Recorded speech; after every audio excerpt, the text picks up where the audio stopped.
Hey everyone, and welcome to Generative Now. I am Michael Mignano. I am a partner at Lightspeed, and today on the show, I have the one and only Kayvon Beykpour, co-founder and CEO of Macroscope, which launches today. Kayvon, of course, is also the former co-founder and CEO of Periscope, which they went on to sell to Twitter, where he became the GM of consumer products. We had an awesome conversation today about Macroscope, about Periscope, about Twitter, and lots of things that I'm really excited for you to check out. So listen to this conversation with Kayvon Beykpour. Hey, Kayvon. Hey, Mike. How you doing? Good, man. How are you? Good. Thanks for doing this. Thanks for having me. Yeah, very much. I've been looking forward to this. Today is obviously a really big day for you, for the company you're building. Rather than me say what it is, why don't you share with me and the audience everything that's going on today with this new company you just announced? For sure. Yeah. Today, we're finally excited to unveil to the world a company that we've been quietly building in the shadows. And we're announcing a product called Macroscope. And Macroscope, we think of as an understanding engine for companies. It helps leaders get clarity and it helps engineers save time. And really, I think to get into what the product is all about, I think it's sort of helpful to start with like the problem that we're focused on solving.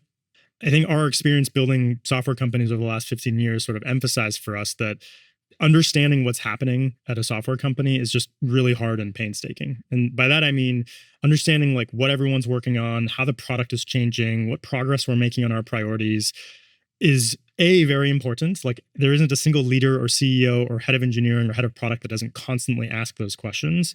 And B, the sort of state-of-the-art manner in which companies even today solve this problem is just insane. It's meetings, spreadsheets, ticketing systems, emails. It's a bunch of like manual, archaic, non-sophisticated processes that are ultimately trying to solve one fundamental problem, which is like, what the fuck is happening? Yep.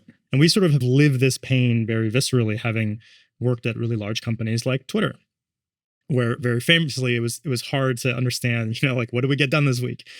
And so our thesis with Macroscope is we want to solve this problem with technology, with state-of-the-art LLMs. And the way we do that is by building Macroscope, which fundamentally uses the code base as the source of truth. So if you're a customer and you want to understand what's happening, you set up Macroscope, we connect to your code base. We also connect to other systems you might use like Linear or Jira, and we make sense of it all.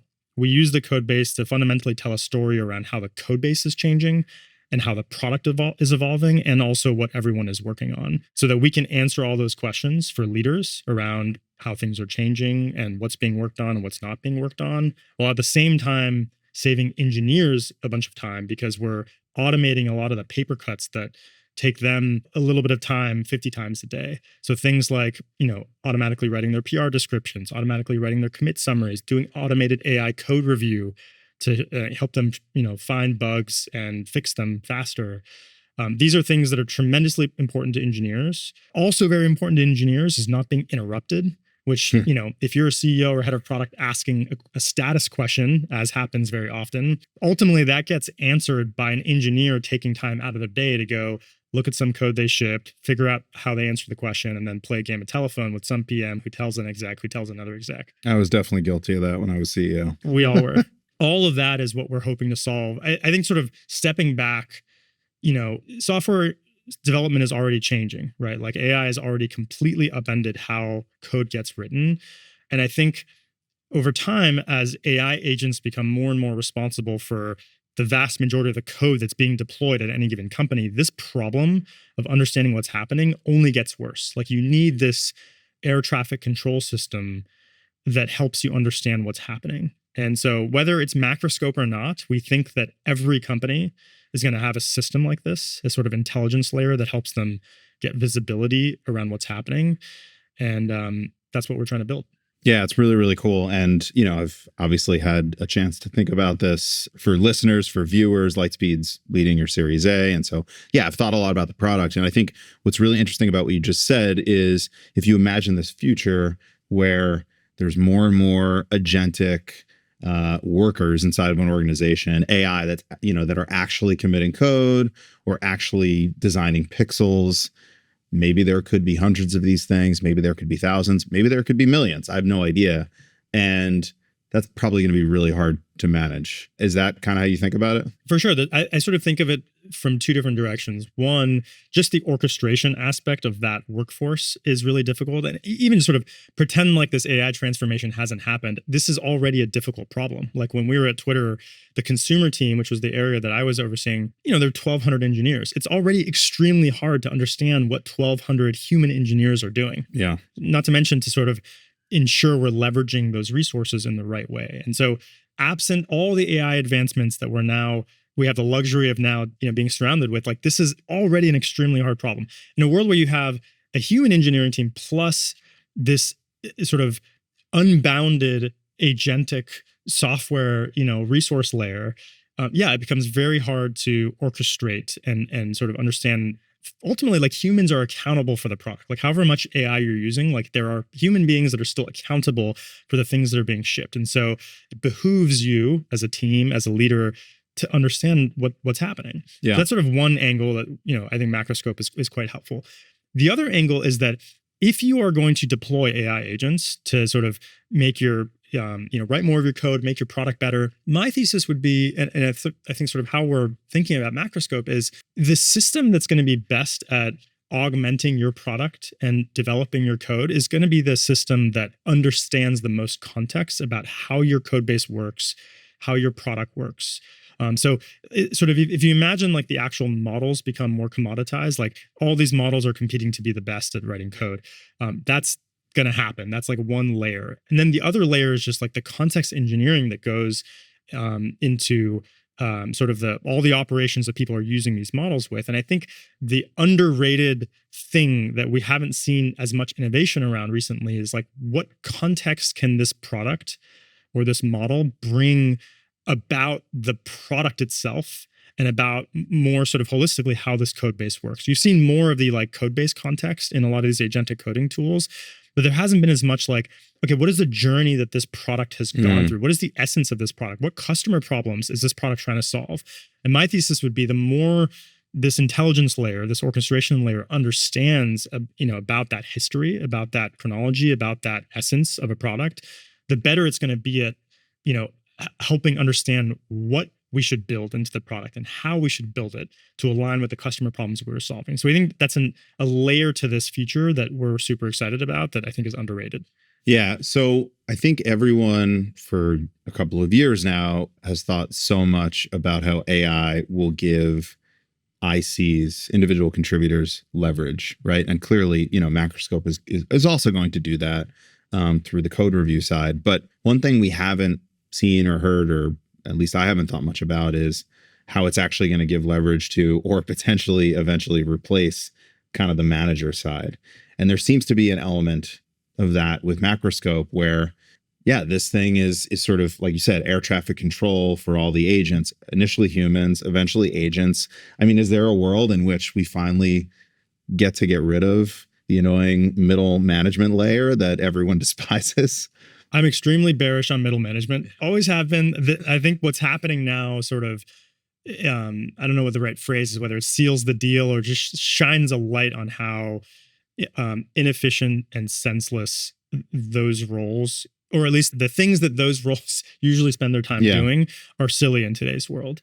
I'm less a subscriber to the belief that like, leadership is dead, like AI is going to replace CEOs. I think that what we're fundamentally trying to build is an empowering tool for leaders, right? Like, one of the memes everyone always talks about these days is, going founder mode. And it's like incredibly rewarding and exhilarating and powerful to sort of operate in founder mode. But it's also painstaking and exhausting and like taxing, because like to walk the factory floor, so to speak, as a founder is time consuming, and like you're raw dogging it the old fashioned way, right? And I think I sort of think of Macroscope, or at least the leadership aspects of what we've built with Macroscope, is it lets you founder mode in peace. Like you can way more efficiently understand the ground truth of what's happening and be way more informed around like which part of the factory floor do you actually want to walk, and you can come into that factory floor walkabout with like a bunch of questions already answered in your mind because you've interrogated the source of truth, which is the code base.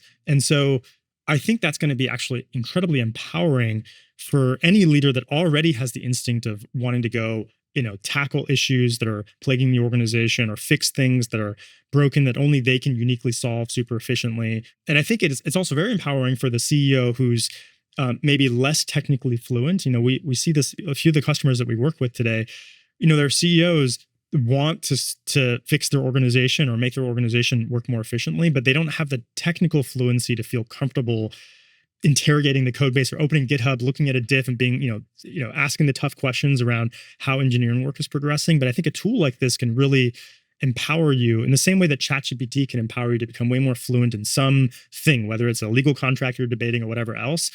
We sort of think of this as like an AI agent that helps you understand your product and your code base. Right. And so I think that all makes me bullish on like tools that empower leaders to be better leaders. Yeah. But yeah, middle management is cooked. Founder mode in peace. I like that. Speaking of founder mode, that you are a 3-time founder. This is your 3rd company you founded? This is my 3rd company. Yeah. So you have a lot of experience, and we talked a little bit about Twitter and how you mentioned that you had led large teams at Twitter.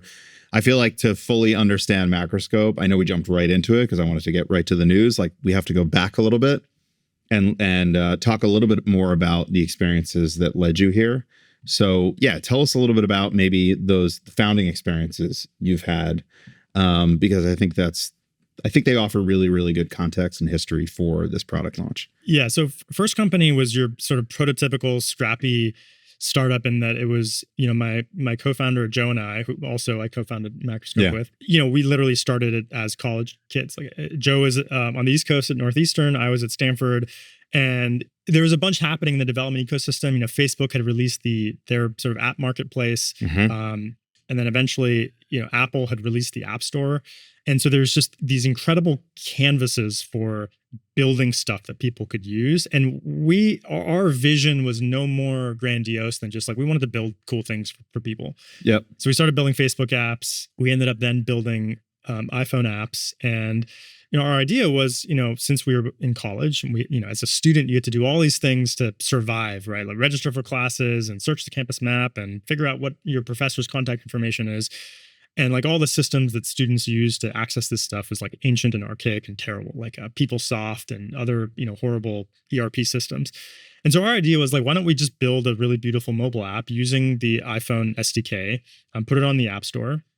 And so we were able to, collaborate with Stanford University to do this. We built the official Stanford app that was like exactly what you would expect a really nice mobile app for a university to be. And along the way, we sort of, the entrepreneurial brain in us realized, wait a second, like every university should have one of these. Totally. So we turned it into essentially a SaaS platform that we could sell to universities. So you would buy a subscription to our product. We would do all the work to integrate with your systems and deploy you an iPhone app, an Android app, a BlackBerry app at the time. That became our business. And so we were literally like juniors in college. Wow. Joe ended up dropping out. I didn't because my parents would have killed me. We convinced all of our friends who were our college mates to join us. Oh, wow. And so we had like a 6-person team. And, we were working with a few universities, and that's when we were sort of discovered by Blackboard, which was the sort of like 800-pound gorilla in the ed tech space. They were a public company at the time. And, it all happened very fast. They literally cold called us on our landline in our office. Wow. Which like we only got spam calls from telemarketers. Yeah. So I remember. Can't even imagine that happening now. Yeah. We played nose goes for who's going to deal with the telemarketer. Yeah. And we picked up and it was the CEO of Blackboard cold calling us, which is still a very bold move. He's now an investor in a new company. Oh, wow. So that was our first founding story. And since eventually, obviously, we joined Blackboard after they acquired us. And we learned a lot from that, just the contrast of like scrappy startup. Integration.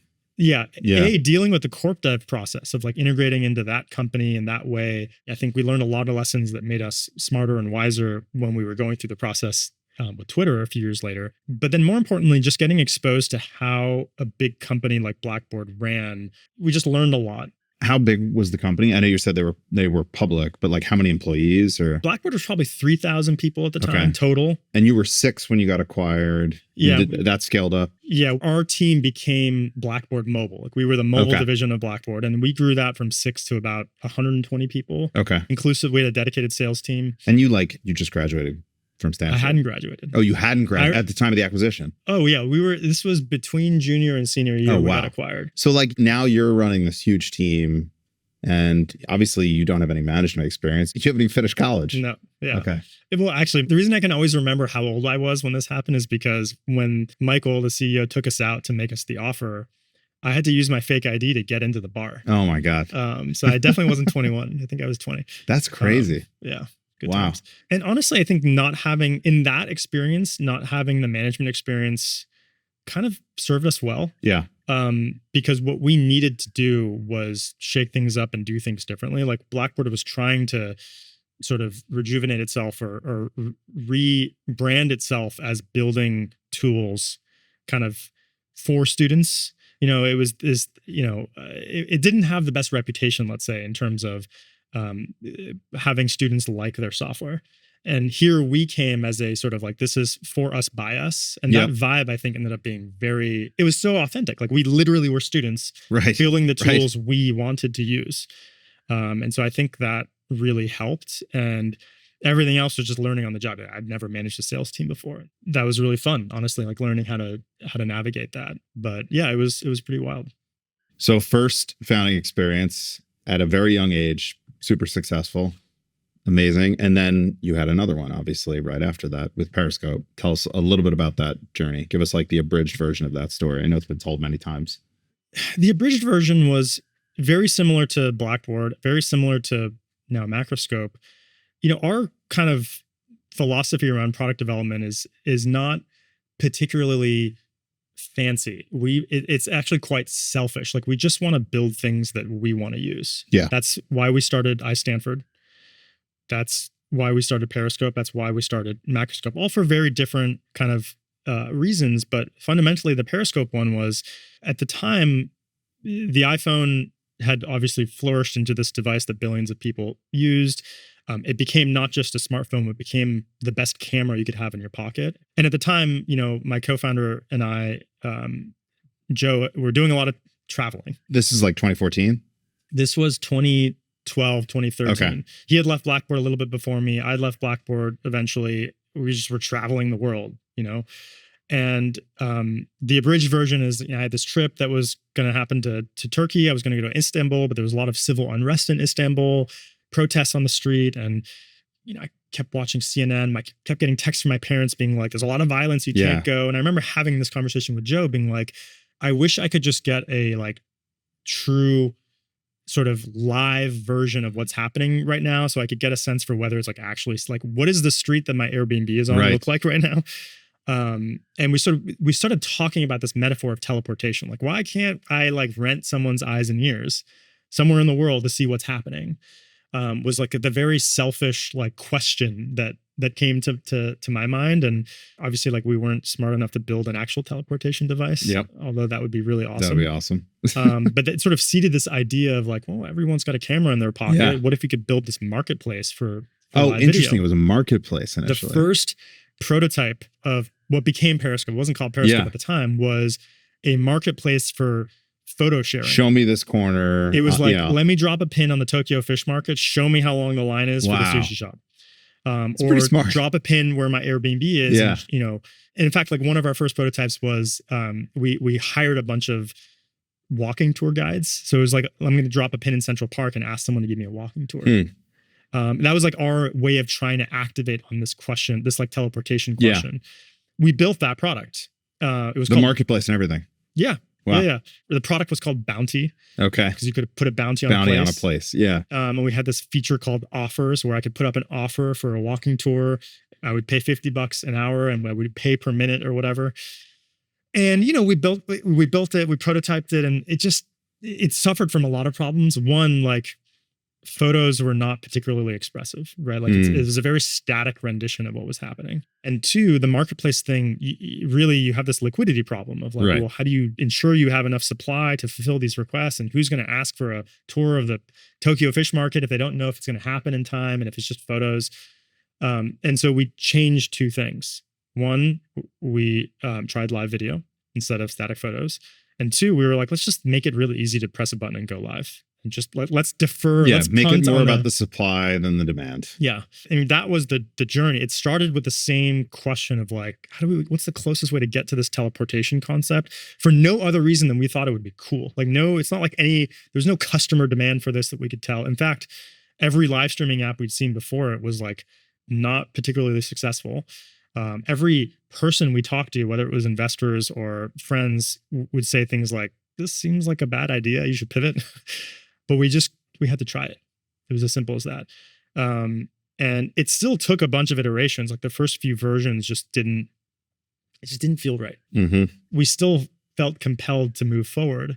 But it wasn't until we got the latency down, on the streaming, such that the viewers could actually influence the broadcast. Right. Like Mike could say, what's through that door? Right. And 2 seconds later, I would go through the door, which for you as a viewer would be mind blowing. Like at the time, like you being able to impact this experience that wasn't a FaceTime, it was a broadcast with many people in it, was unlike any other live broadcast you'd experience. And likewise for the broadcaster, it was exhilarating because I had a fan base that was like skewing the experience, right? I sort of felt like I was part acting, part having a conversation. And that, when we did that, and when we added the hearts. I was just going to ask about the hearts. I don't think I've ever asked you the story of the hearts because it was a really innovative feedback mechanism at the time. There was obviously liking content on the internet, but never like infinite hearts. I remember the first time I saw that, I was like, oh man, that is so smart.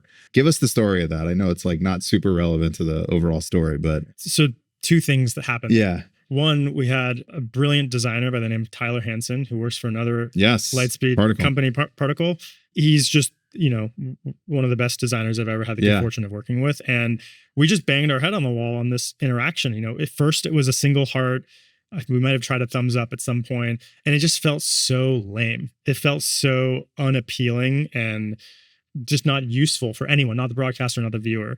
And Tyler, being the brilliant magician that he is, just kept banging his head on different ways of making this better. And one of those ways was making it infinite. But the first version was like the whole experience still wasn't very immersive, right? Video was half the screen and the chat was half the screen. So it felt like this very clinical user experience. But he made it so that the hearts could be infinite. And then he did the second part, which I think ended up being critical, which was we made the video full screen. We had the chat overlay. So now you're like, whoa, this is an immersive, fully portrait experience. Because at that time, totally new. Yeah. All video was like landscape. It was like anathema to have portrait video, let alone live video. But the combination of having the immersive live video, the comments overlaid, and the hearts be infinite, and then the final touch, which was just pure Tyler magic of having them flutter and fly. Yeah, they would float up. I remember he spent like, a week building this algorithm for how they would flutter. And man, the first time we tried that, it just clicked. We knew, we had like 7 beta users at the time, and we were just like, this is going to be something. That's it. We just needed that prototype to feel that this was different. Yeah, it was incredible. I remember the first time I saw it. Same thing. I was like, I've never seen anything like this. It's magical. I actually have an interesting Periscope story, but before we get to it, tell us about the launch mixed with the acquisition, because you guys got acquired before you launched. Yep. So nobody even knew about it, right? Very few people knew about it. I think we had maybe 30-ish beta users when Twitter reached out to us. Yeah. And they reached out to us only because one of those 30 users happened to work in corp dev at Twitter. Yep. This amazing friend, Jessica Verrilli, who's now one of our investors at Macroscope. At the time, she was running corp dev at Twitter. We'd gone to school together, so she somehow got the beta. I can't remember exactly how she got the beta. She reached out to us immediately and was like, hey, this is really cool. Thanks for adding me to the beta. I remember adding her. B, would love to introduce you to some people at Twitter. Yeah. We were kind of genuinely played a little bit of hard to get because we were like, we've been through this before. Like, we're not interested in having that conversation. But who did you have in mind? She was like, I want to introduce you to Jack and Dick. And we're like, okay, we're not going to say no to that meeting. Yeah, of course. And then it all happened very fast. They were, to their credit, Twitter has always been very good at acquiring companies, not as great at the follow through. But they were very good at just being aggressive. And that first meeting I think within like 4 minutes of meeting Dick at the Twitter office, he handed us a term sheet. Oh my, that fast? You had never met him before, and within 4 Never minutes? Literally, it was like, hey, nice to meet you. Periscope's awesome. Read this. I've never heard anything like that. Yeah, it was bold. And we were like, we kind of expected that there was going to maybe be an offer, but not like that. The best part is we like on the spot very politely said, thank you, but no thank you. Yeah. And he literally was like, wait right here. And they left and came back 20 minutes later with another term sheet. Right. So then you launched like shortly right after this acquisition. We closed the acquisition in January. Okay. We ended up launching in March. We were probably on track to launch in April, but we accelerated our launch because Meerkat, which was a of course competing live stream app, ended up launching a couple weeks before our intended launch date, or maybe like a month before our intended launch date. And it was taking off. But there were rumors of Periscope coming. I remember there were all these rumblings. Oh, there's another app coming, Periscope. It's better than Meerkat. Like, wait till you see it. Yeah, I think the rumors, that rumor mill started because while we were getting ready for our launch, we were aggressively onboarding more people into the beta, including lots of celebrities. And we were part of Twitter at that time too. So, it was unavoidable that they were going to be, especially like a lot of the early adopter crowd with Meerkat were investors and celebrities. Of course. And so people are talking. Yeah, people are talking. Hyping it up. Yeah. And we'd been working so hard to build this product. We did not want some other app to achieve escape velocity before we had a chance to have Periscope out there. And so that was not a pivot, but an evasive maneuver that was super risky for us because we knew even if Periscope was not going to be a successful product, it was going to achieve very fast scale, just given that it was being backed by Twitter. And so we didn't want the service to topple, but we ended up pulling it off. Like I'm so proud of what the team was able to do in that time. Like, because when we launched, I think we had our first 1 million users within like 4 days. Wow. Which at the time was like, in today's like ChatGPT growth craziness, like that's not unprecedented. But at the time, that was like an insane amount of growth for a consumer app.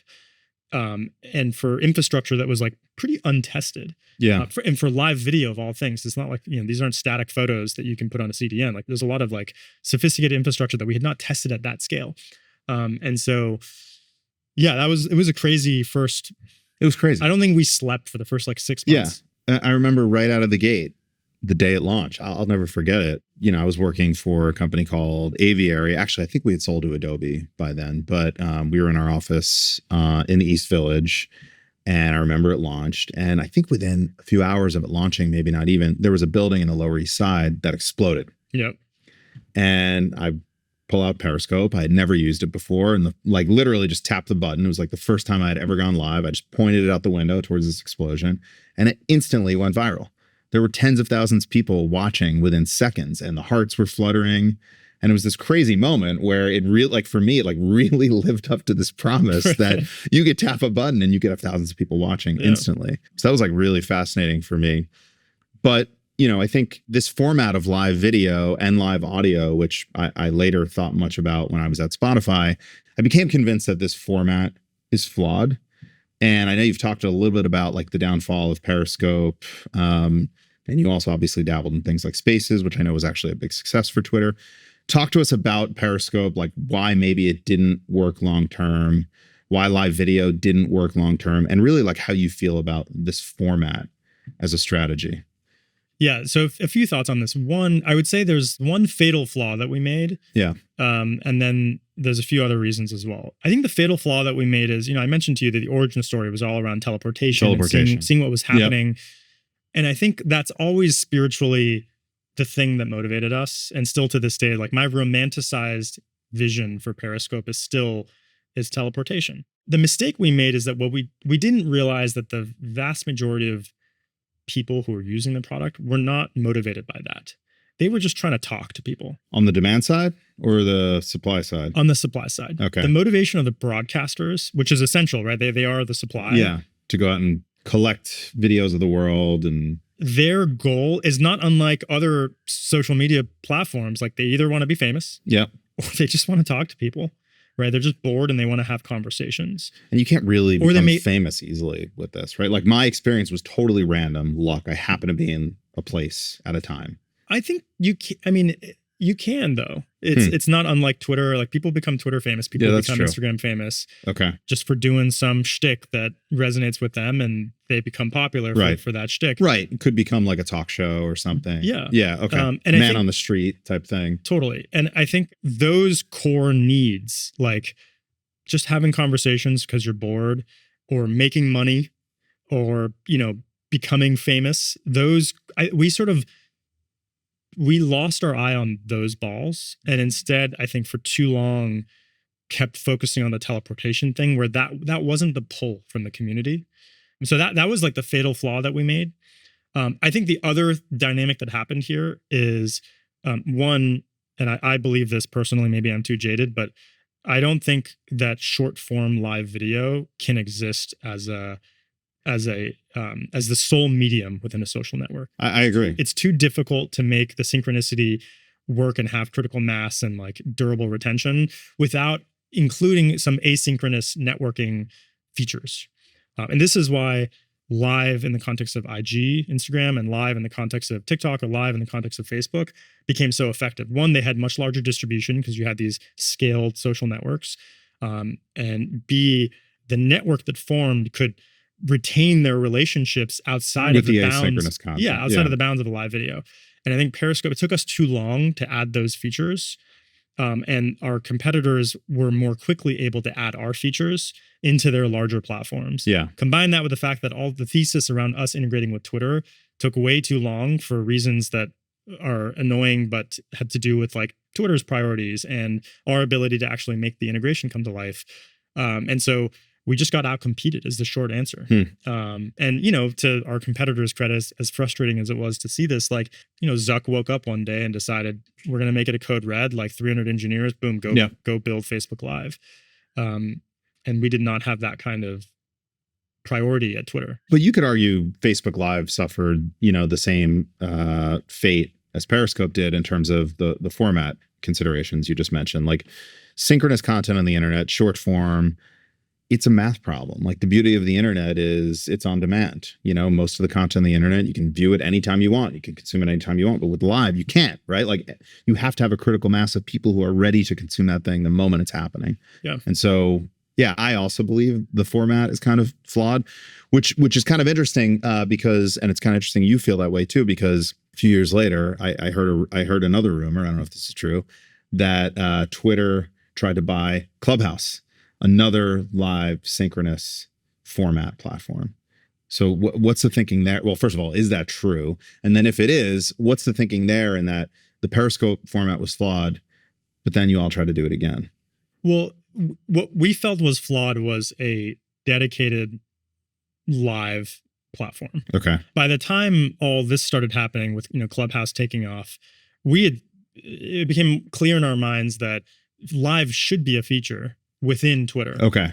To connect to the asynchronous content. You've got a timeline of asynchronous content. Yeah. And just, as I mentioned, like the thing that we realized, like the vast majority of reason people were using Periscope was to have conversations. And guess what's another conversation platform? Twitter. Yeah. Right. It's just Twitter, and we can have this conversation later, but Twitter, I think, had taken its eye off the ball on giving people more ways to have conversations, right? Like it's this incredibly powerful, iconic, scaled platform that only let people talk in 140 character tweets. Right. And so at the time, I was then sort of leading the product strategy at Twitter. And one of our theses, one of the things I felt very strongly about was we need to give people more ways to have conversations.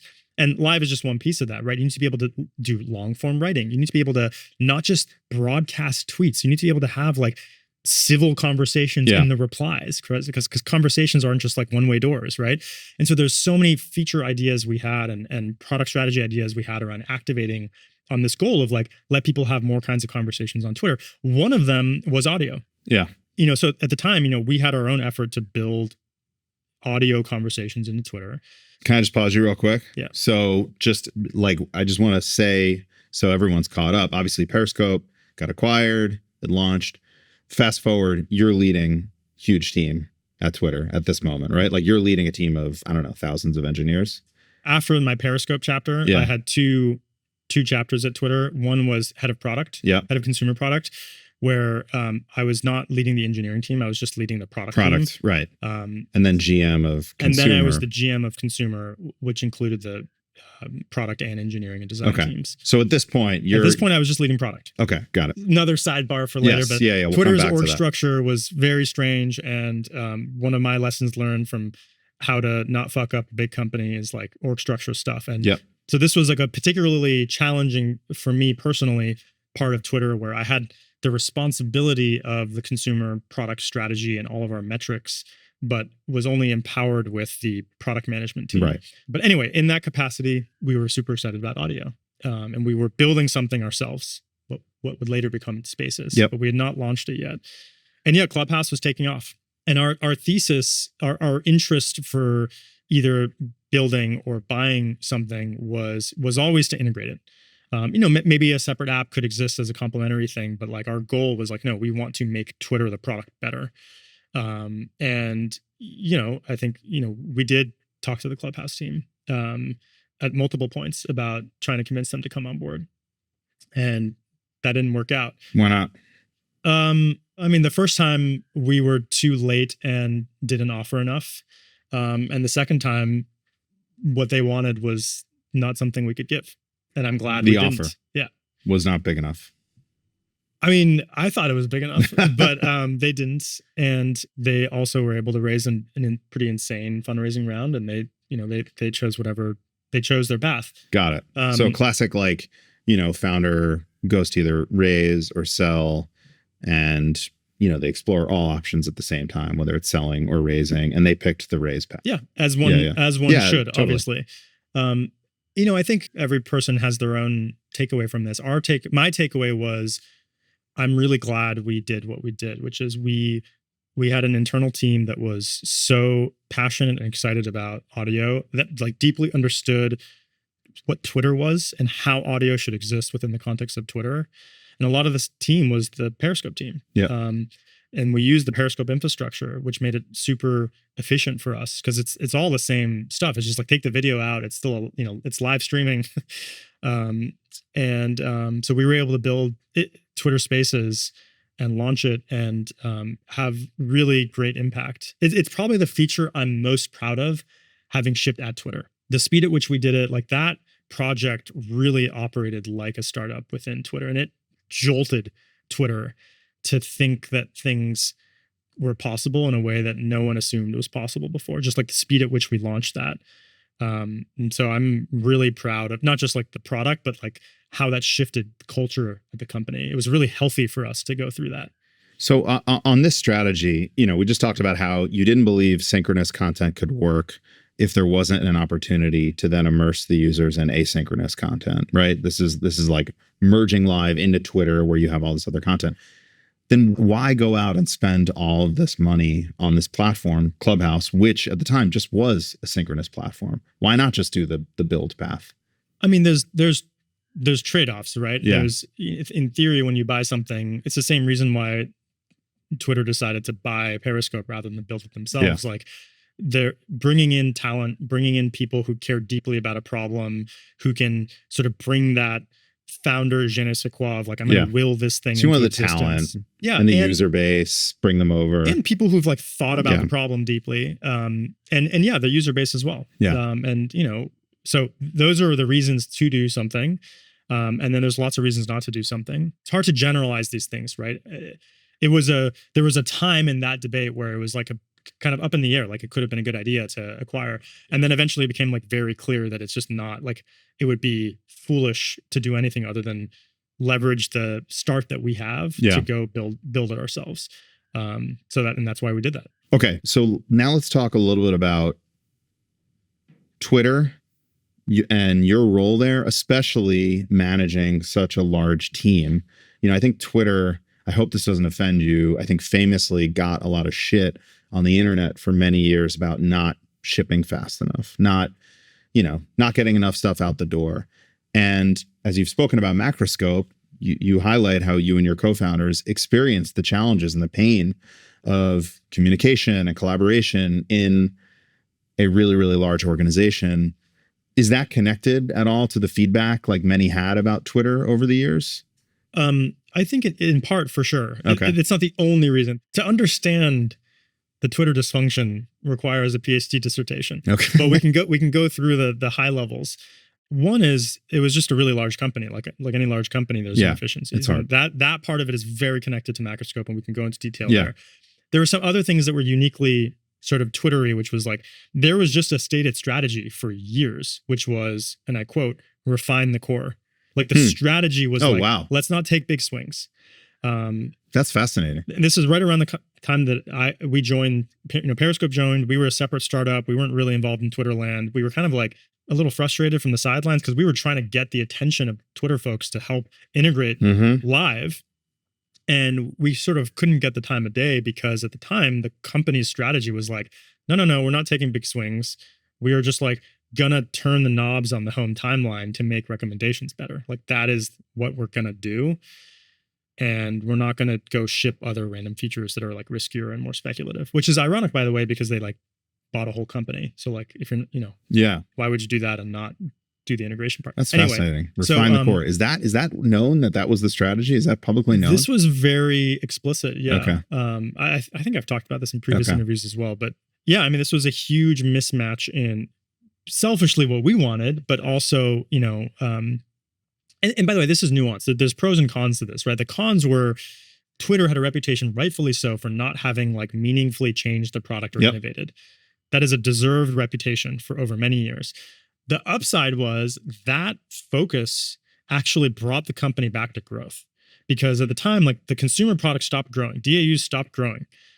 It was that refinement of the timeline, literally that one product strategy focus that got Twitter back to like double-digit year-over-year DAU growth. Sure. What do you mean? Like, what did you do? Going from a reverse chronological timeline to a ranked timeline. Got it. That like literally no single feature at Twitter has been responsible for more DAU growth than that. I guess it makes a lot of sense. And then B, turning the knobs on that timeline, which by the way is still like what the XAI team is doing is just like constantly refining the timeline. I see tweets from Nikita all the time talking about the time. Little Rick Rubin meme. Yeah, we got to get him on here. I mean, that's real. Like at that scale with hundreds of millions of DAUs, like making better recommendations drives DAU growth. Yeah. And so Twitter was onto something with that focus. I think that they didn't personally, I didn't agree with the portfolio balance of like having that be 100% of your focus and having 0% on like building new features that can get people to use the product in new ways that are true to its essence. I would have shifted that portfolio a little bit, but as much as I was throwing stones from the sidelines, like it ended up being very impactful for the business. Yeah. Now, fast forward a couple of years to when I became the head of product, the first thing that I did and felt very strongly about was shifting that portfolio balance. We still had an enormous amount of resources focused on improving the home timeline. Like we were not ignorant to the fact that that is extremely compounding, valuable growth to the product and like improved user experience. But we started doing a bunch of things that we felt were good long-term bets, things that turned into community notes, super follows, Twitter Blue, paying out creators, spaces, letting people, talk to fine-grained communities of their interests. Like all this stuff like started as bets. Some of them didn't work, by the way. Fleets, we tried, Fleets was like the Instagram stories. Oh, yeah. Snapchat stories. Forgot about that. Yeah. But we just you shipped a lot. I remember when you got elevated into that role, the pace just from the outside was instant. We were literally like this, like I one of the things that I tried kind of going the exact opposite side of the spectrum on are like, we had a product strategy, which was like, what are all the sacred cows that like everyone thought we couldn't do? Let's go do those things. Yeah. Like just like make a list of the sacred cows and let's come up with compelling product ideas that like solve customer problems. So that, I think that process of like cultural transformation was really important. I felt very strongly about and was frankly like the hardest chapter in my career because it's not building stuff. It's like influencing change and like politicking when you kind of don't have complete authority, right? Like I was just leading the product team. We had to sort of influence the engineering team to come along, influence the design team to come along, which is like it was just challenging to do. But that chapter of my time at Twitter really exposed me to a lot of the like inefficiencies of working at big companies and a lot of what influenced like how we think of Macroscope. I'll give you one simple example. When you're the head of product of a, company that has 3,000 engineers and a product that has hundreds of millions of DAU. Like literally one of the most annoying but important parts of my job is just understanding what the fuck people were working on. Like 3,000 engineers. What are they doing? What are they doing? You ask the engineering leaders, they don't even know. They have to go ask their engineering managers, who then go ask their engineering managers, who then go ask another layer of engineering managers, who then go ask ICs, who then just tell them what they want to hear. So you get this like game of telephone where by the time some clarity gets shared to an executive who's asking the question, it's been so whittled down. The sort of problem that was being solved has probably been lost in translation. And you're getting a lot of sugar-coated like, well, here's what we're working on. And like, 40% of our team is working on like keeping the lights on. Well, what the fuck does that mean? Yeah. And like how much of that is just like projects you want to work on versus actually keeping the servers running. So, but this is important when like, if you're trying to build new features, you need engineers to work on those features. And if the team is saying those engineers are busy working on other important things, it brings about these questions of like, no, but like, what are you actually working on? Like, let me assess whether that's important or not. And so this process happens at every company. Totally. Yeah. It's just at smaller companies that are startups, the CEO or the CTO just knows. They can sit around the table with their team and they know what's happening. But at bigger companies, whether you're 30 engineers or 100 engineers or especially thousands of engineers, you have processes in place to solve these problems. And that's where like even the most sophisticated AI companies that like we all would know their names, they are using spreadsheets to track. Like they might be using linear for their backlog or some planning stuff, but like they are using spreadsheets to understand what their portfolio allocation is, which is insane. And it's all grounded in this like self-reported information. And so that part of our experience and lots of other things like, to sort of get to the bottom of like project status, we would have meetings. And those meetings at Twitter were enormous. It was like 60-person meetings, which is like shameful to even say out loud. But like we had to sit down with the tech leads and the PMs to be like, what did we work on? What progress did we make? So did you have the idea for Macroscope while you were at Twitter, or this is only sort of in hindsight where you're like, there's got to be a way to solve this with AI? Well, we asked the like, there's got to be a better way question many times, but I cannot claim to have thought of this idea because prior to LLMs, like you just couldn't. There was no better way that we could think of to solve this problem. Yeah. And the thing that made this different is that the source code has always been the source of truth for all this stuff, right? Like for a software development company, if you build software, the source of truth for what has happened is the code. Yeah. Period. Prior to LLMs, it just wasn't really feasible to use that source of truth. Like, what are you going to do? Open the commit hash? You're not going to do for it. every, commit to a repo as large as Twitter's mono repo with 3,000. Like, no way. And like, not even the most experienced engineer at the company couldn't do that. It's just like infeasible. LLMs changed that. Yep. And so this problem was percolating. I had been retired from Twitter for a year, comfortably playing tennis, still annoyed by like the shit that we had to go through to get things done. And so it did start sort of formulating in our brains, like, wait a second, like this annoying thing that we lived with, there's got to be a better way now with LLMs. And there's been so much energy and effort and capital thrown at AI coding. But no one, to your question earlier, no one had really solved the sort of management or put solutions in place to the pain felt by the management layer, or the pain felt by engineers solving questions for the management layer. And so that's where we really started thinking, wait, maybe there's something here. And even still, we had to do a lot of building to kind of figure out what this wanted to be when it grew up. But that turned into Macroscope. You mentioned you had been retired from Twitter for a year. You were famously or infamously fired by Parag, which at least from the outside, and I didn't know you that well then, was a shock to me. I know it was a shock to many others. Like, do you think you were fired as a condition of the acquisition?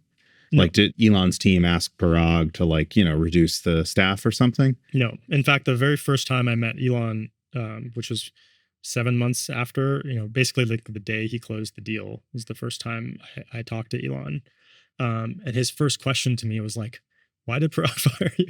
Really? Yeah, he didn't. And you were like, I don't know. Yeah, I said, I don't know. You'd have to ask him. Yeah, that meeting with Elon was documented in the Elon biography by Walter Isaacson. I remember reading that. So this was a phone call with Elon, Oh, okay. but then a couple of days later met him in person. Okay. For the Walter. Yeah, it was really interesting. Meeting. I was reading that book. I was like, oh my God, Kayvon and Scott Belsky are now in this story. Yeah, tell us about that meeting. Yeah, that was a wild 48 hours. My understanding of what happened here is as it became clear that Elon was gonna do this deal, even prior to him closing, he ended up asking a lot of his contacts in his network to like get him up to speed on all the things at Twitter. Who are the great people? What are the projects I should go look into? What are the things I should cut? And so he started putting feelers out into his network. One of those people introduced him to Scott Belsky, and then Scott introduced him to me because I had just been there and spent a lot of time there and had lots of strong opinions about all those things, like who are the great people, what are the projects. And so it was in that context that Elon and I talked on the phone. I think we talked maybe the day he closed the deal on the phone. Just had like a FaceTime audio, and that was the conversation where he was like, "Why did Prog? Hey, nice to meet you." Yeah. My first question is like, "What happened there?" Yeah. And I was like, "I thought you would know. You should ask Prog." We had a fun but quick 30-minute conversation where I told him like, if I was in your shoes, here are all the things I would go learn about. Here are all the people I would talk to. Like, again, biased, but like, don't let these people quit. These people are your stars. Yeah. These projects are super interesting. And then, he suggested we chat in person. He's like, can you come in tomorrow? And I was like, sure. Why not? And you went with Scott. Scott and I went to the office, which was super weird because the mood was grim. This is like when people were sleeping on the floors and stuff. No, this was before like that. Elon and his people were like very publicly to the company assembling lists to fire people. And everyone knew that. And it was unclear. The execs hadn't been fired yet. I think that happened either that day or the next day. And so like everyone was just like, what's happening here? What's Elon doing? What are these lists for? Am I going to have a job? It was super weird, understandably. And so it was in that craziness that like I strolled into the Twitter elevator. And people, obviously a lot of people recognized me because of course I'd been there. What's Kayvon doing here? And so there's that whole thing. Do you think he was thinking about making you CEO? Oh my God, no, not at that. At that time, he probably didn't remember the conversation he had with me 24 hours prior. I think he was very much in the mode of like trying to save the company, right? He had acquired the thing. The market had gone to shit. His financing structure was creative, let's just say. And so for whatever reasons, he was very focused on saving costs. And that was his primary motivation. His secondary motivation was more on the product side to understand like, what are the opportunities here? What are the people here? And so I think it was as simple as that. Like, oh, here are two people who might have insight on like what I should focus on. And he was, to his credit, very like open to learning and absorbing, like a sponge, information. So that was it. That was like. But I heard he asked you to come work there the next day, or. So at the end, so we had like an hour and a half plus brainstorm where it was like all over the place. It was like we talked about products that we thought were cool. We talked about teams. He shared all of his wild ideas for what he wanted to turn the product into and was sort of getting our thoughts on that. We were in like the largest conference room at the Twitter offices. And like in one corner was me, Scott, Elon, I think that just us. And then at the opposite end of the corner, like seemingly 100 yards away was a guy who looked like Walter Isaacson. I did not know was Walter Isaacson until after this meeting. So Walter came up to me and was like, here's my business card. I might have follow-up questions for you. And I was like, great. Didn't realize this was on the record. Not trying to be in a book. Yeah. And then his EA was also, Elon's EA was there as well. At the end of that conversation, Elon was like, you seem like you love the product still and you have decent ideas. Like, do you want to like come work here? And my question to him was like, what would my job be? Yeah. And I'll never forget his response. He was like, don't know, but like you can come hang out and can swipe right if you like it and swipe left if you don't, which I still think is like an amazing line. And my response to him was like, listen, I have so much respect I literally have purchased every single product you've ever made except for a SpaceX rocket. I just don't know if like, I just left this place. I was here for 8 years, kind of enjoying like being a dad. I want to start a company again. I have to think about it. Let me get back to you. Yeah. And that was the last time we talked. Fascinating. Macroscope wasn't the first thing you guys tried to build. There was another product before Macroscope, which I never tried. I don't know a ton about it, but it was a consumer thing, which in my mind made a lot of sense for you and your co-founders because you guys come from the consumer world. What was that and how did it lead to Macroscope? When we started the company, we had a few ideas that we were sort of marinating on. Yeah. And the first that we built was very different than Macroscope. It was another idea that was sort of like in our heads for a long time that we felt like was maybe finally possible with LLMs. And it was essentially a personal assistant app. It was sort of, imagine an executive assistant meets a to-do list, right? Like what if we could give every consumer access to the superpowers of an EA, but in a form factor that looked like a to-do list and without the cost of like hiring an EA. Sure. And so it was sort of like, it was a to-do list that wrote itself and executed itself, right? We would infer tasks from your email, from your calendar. We would also let you write tasks. And rather than it just sitting on your to-do list, we would try and do the tasks for you. We actually hire like a team of EAs. Oh, there were people doing these tasks. It was a mixture of sort of an LLM in the loop. Yeah. And we had humans. Because if your task was like cancel the doctor's appointment. Yeah. AI can't do that. AI can't do that. Yeah. So, and our insight, which is still the thing that I think we got the most right about that idea, was like, no one gives a shit how much of it is AI versus nobody cares. Like what you care about is having your task solved. And so we obfuscated all that from the customer. To you, it looked like a to-do list with an agent. Like it just like ChatGPT tells you its thinking steps, like we would tell you our thinking steps. It's just one of those steps was, cool, we've queued this up for an agent to go to do for you. And then we would follow up. And it was sort of ambiguous to you whether it was a LLM responding or a human responding. Some of those steps were human steps. That's what we were trying to build. And long story short, in terms of why it didn't work and why we pivoted, the customer we were solving for just did not have a big enough pain point to use this frequently enough for this to be like a repeatable habit. Yeah. And no less one that you would pay, substantial money for. And more importantly, like we just weren't feeling it. Like we'd been building stuff for long enough to know that if we weren't feeling it, it's toast. Like we have to be working on something that we're super passionate about. And was Macroscope something you guys were building in the background? Like had you created a tool to help understand this code base, or was it a completely distinct, separate? It was just the other idea. It was the other idea that we had, that when we started building the first consumer product, the models still weren't, I think, good enough to do what we are doing with them now. And so, we had thought about this, and in our own playing with these LLMs, we're like, it's just we're not liking the quality that we see just sort of tinkering with this stuff for the use case that we had in mind. Like if you're an executive trying to grok what's happening with like your company, if you get LLM gibberish back, you're just never going to trust the thing again. Yeah, you're done. The bar is so low, which is very different, by the way, for if you're in Cursor and you're in some IDE and you're doing tab to autocomplete, like in that it's so human in the loop, your tolerance for errors, I think, is a little bit higher because you're still driving, you're in control, you're not fully delegating. This is obviously different now with all the agentic tools, but the models are way better now. But for our use case, it's like trust is so imperative that the like gibberish bar is very, very low. And so it just didn't pass the smell test at that time. But a lot in that, first 7 months that we were tinkering with the first consumer product, a lot changed with the models. Totally. It was like literally the difference between Cursor didn't exist and then it did exist. Yeah. And all these, GPT, I think 4 came out. So anyway, a lot changed.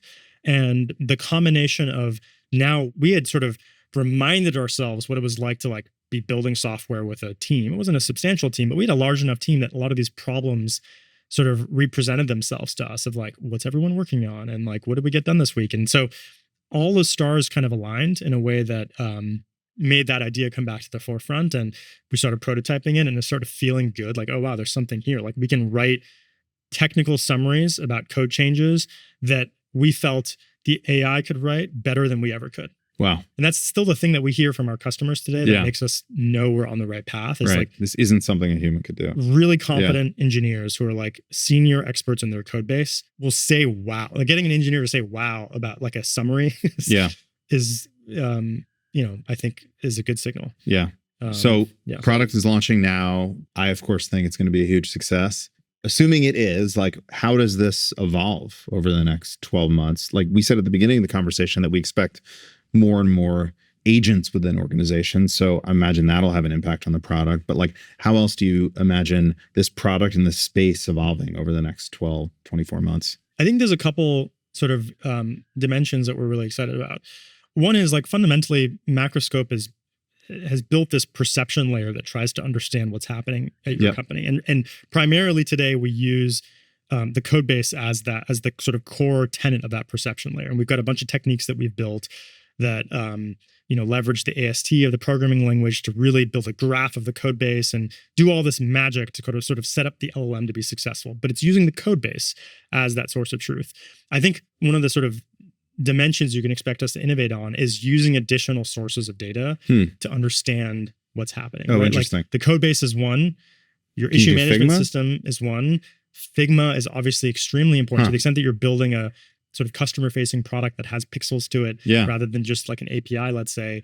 Figma is a really important source. Being able to actually run your code and visualize it not just through the mockups, but like how the code actually looks when it's rendered is another aspect. There's many other data sources that matter to you. For example, you might want to understand what the impact is of certain features you've launched. The impact of your work is not in the code base. It's not even in a Google Doc. It's probably like in your experimentation system, like LaunchDarkly or StatSig. So there are many systems. There's a patchwork of tools that companies use in their product development stack. And you can expect Macroscope over time to integrate with more and more of these, which I think will improve the perception layer and will improve the sorts of insights that you can get about what's happening. So that's one layer. And then the other layer that I think is further out, but it's part of our aspiration, is we're not just trying to storytell what's happening. We're trying to help you build your product. Yeah. Today, we focus more on helping you understand what's happening, but we have some ideas that we're really excited about in terms of like actually being on the development path for you to not just understand, but orchestrate the future evolution of your product. And our thesis is that, the system that can best do that is also the system that has the best understanding of like what your product is, where it's come from, and how all the works. Context. All the context. Yeah. We're starting with humble beginnings, and there's a lot that, as we've learned from our customers so far, like what we have today is valuable in and of itself, and we don't want to take our eye off of making that great. But there's a lot more we can do moving forward. Awesome. Well, I'm personally really excited to see how people use it starting today. And I guess where can people get it? You can go to macroscope.com and learn a lot about the product, and you can actually sign up to use the product as well. Cool. Awesome. Well, thank you so much, Kayvon. Thanks, Mike. Thank you for listening to Generative Now. If you liked this episode, please rate and review the show. And of course, subscribe. It really does help. And if you want to learn more, follow Lightspeed at LightspeedVP on X, YouTube, or LinkedIn. Generative Now is produced by Lightspeed in partnership with Pod People. I am Michael Mignano, and we will be back next week. See you then.